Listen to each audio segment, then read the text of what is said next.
A lovely good evening and welcome to the ICU TV main news at 6:30 p.m. My name is Miriam Gamani and here are the stories making headlines. President Hichilema reaffirms commitment to expanding education support. And over 4,000 local election observers accredited in Lusaka.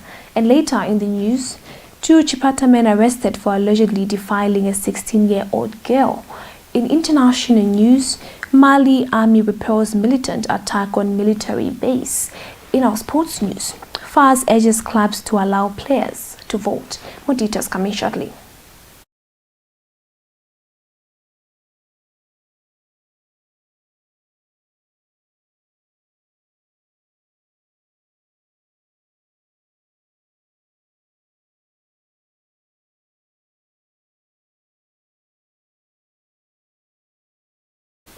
We now have the news in details. President Hichilema has reaffirmed government's commitment to improving access to education in Zambia through the expansion of bursary support. President Hichilema said the bursary program will be expanded to benefit more students beyond public institutions, including learners in private institutions.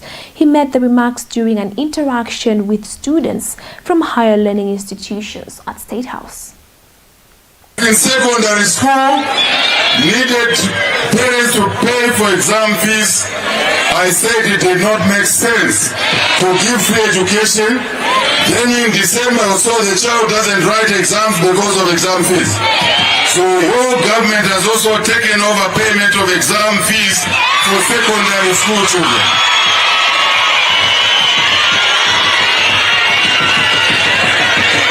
So we will continue investing in education. Meal allowances are here to stay, and we are looking at expanding them. We are looking at expanding bursaries and loans. We are looking at expanding hostel space, also sanitation, so that you can remain healthy, so you can learn better. More importantly, we are looking at growing the economy much faster so that after your school we can absorb as many of you in formal employment and also the Electoral Commission of Zambia, ECZ, has accredited 4,285 local election observers and monitors in Lusaka district ahead of the August 13th general election. Lusaka Assistant Director Electoral Officer Victor Kagoli said the number translates into an average of 3 observers and monitors per polling station, ensuring all polling stations in the district are covered. Mr. Kagoli said the accreditation process is still ongoing to accommodate more organizations and individuals seeking to participate in monitoring the electoral process. He added that the district has received additional accreditation kits from ECZ to manage the increasing number of applicants. And police in Chipata have arrested 2 men for allegedly defiling a 16-year-old mentally challenged girl in Kauzu farm in Eastern Province. The suspects have been identified as 24-year-old Fraxon Sakala and 17-year-old Boy Dimwanza. But Eastern Province Police Commanding Officer Robinson Mwemba said the incident occurred on August 9th between 15 hours and 16 hours. Mr. Mwemba said the matter was reported by the victim's aunt after the girl's mother raised an alarm. He said the suspects have been arrested and are expected to appear in court soon. We'll take a first break. More stories coming up. We are the dreamers reaching for the sky. At ICU, together we will rise. With knowledge and passion, we aim to achieve a future so bright, with more to believe. We're building are the best graduating students, masters in the School of Humanities. won't be denied. From Lusaka to the world, we stand tall and strong. Hi, I'm Genea Moyo, and I am ICU. We're rising high with education. Welcome back. We now have more of our local stories. The Electoral Commission of Zambia, ECZ, has clarified that a ballot paper is not automatically invalid if it is marked with a symbol other than a cross, provided the voter's intention is clear and the mark does not identify the voter. ECZ said the Electoral Process Act requires voters to mark their ballot papers in a manner that clearly indicates their preferred candidate, while regulations instruct voters to use the cross. However, Regulations 46 allows a ballot marked differently to remain valid if the voter's intentions is clear and the voter cannot be identified from the mark. The Commission said this has been the practice since 2006 and it's new to interpretation of the law. ECZ has urged political stakeholders to provide accurate information and avoid misinforming the public. The Association of Mine Supply and Constructors has welcomed First Quantum Minerals financing partnerships aimed at supporting the growth of Zambian-owned companies. Association President Costa Mwamba said the agreement between FQM and commercial banks will provide suppliers with access to affordable financing, helping them compete with foreign companies. The partnerships involving Zanaco, First National Bank, ABSA, Stanbic, and Accredited is expected to help local suppliers meet mining sector requirements, create job and increase participation in the mining value chain. And government has released 21.1 billion kwacha in July to support public service, food security, farmers, vulnerability households, free education and infrastructure development.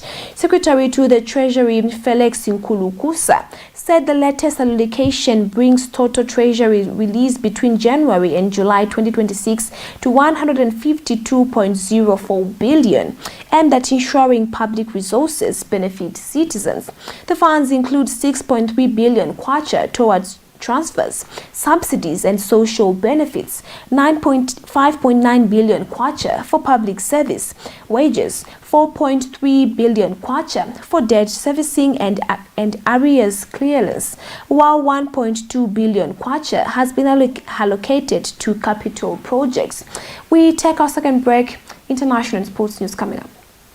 The Information and Communications University stands as one of Zambia's fastest growing private universities. Now, it does not just provide classroom learning, but world-class education that goes beyond the classroom. Coming soon, exclusively on ICU TV, is Beyond the Classroom, a series that showcases what matters most, practical learning and hands-on skills development. From the School of Agriculture to mining, from engineering to media studies, Beyond the Classroom will reveal the unique side of ICU.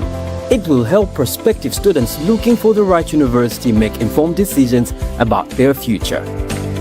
Now this series will unpack the practical learning experiences offered across every school and every course.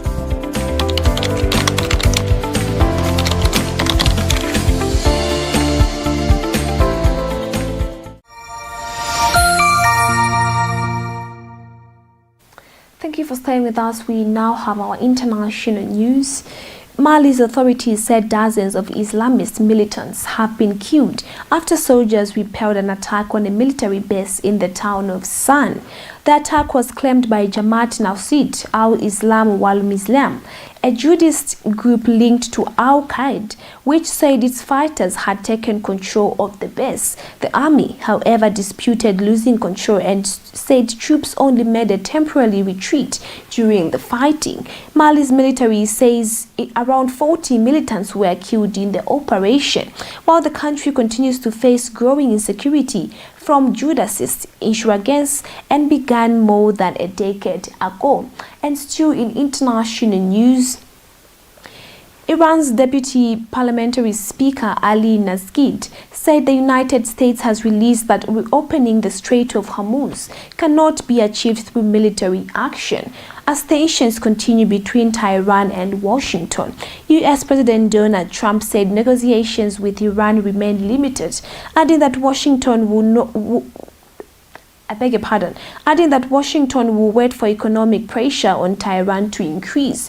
Meanwhile, Israel Prime Minister Benjamin Netanyahu has rejected a U.S.-backed Gaza peace plan, saying Israel will not withdraw until Hamas is fully disarmed.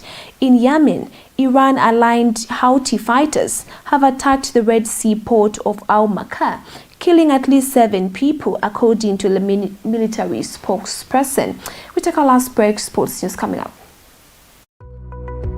The Information and Communications University is driving the thrill for the nation in research and development.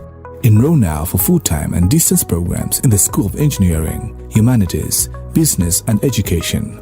To apply, visit our website at www.icuzambia.net or call us on +260 211 221 662 or 0966 342 359. Sponsorship is available. Enroll now.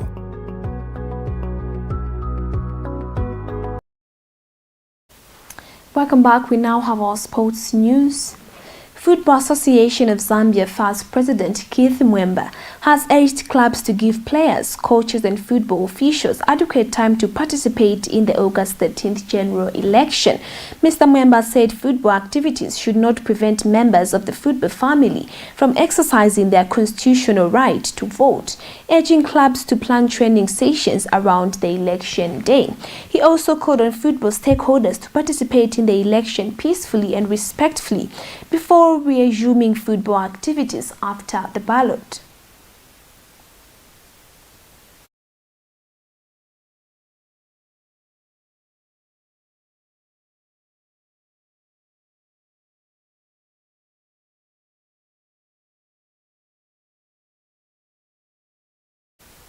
That sports item brings us to the end of the ICU TV menus. But before we go, here's a quick recap of the stories that made headlines. President Hichilema reaffirms commitment to expanding education support. And over 4,000 local election observers accredited in Lusaka. And 2 Chipata men arrested for allegedly defiling a 16-year-old girl. In international news, Mali army repels militant attack on military base. In our sports news, FAS urges clubs to allow players to vote. Thank you so much for tuning in to our main news at 8:30 p.m. For more news details, do stay tuned to our Facebook page, ICU TV and ICU TV News. Not forgetting our website at icutvzm.com. Even as we go to vote on Thursday, 13th August 2026, let us promote peace and let love lead in our country. Good night and God bless.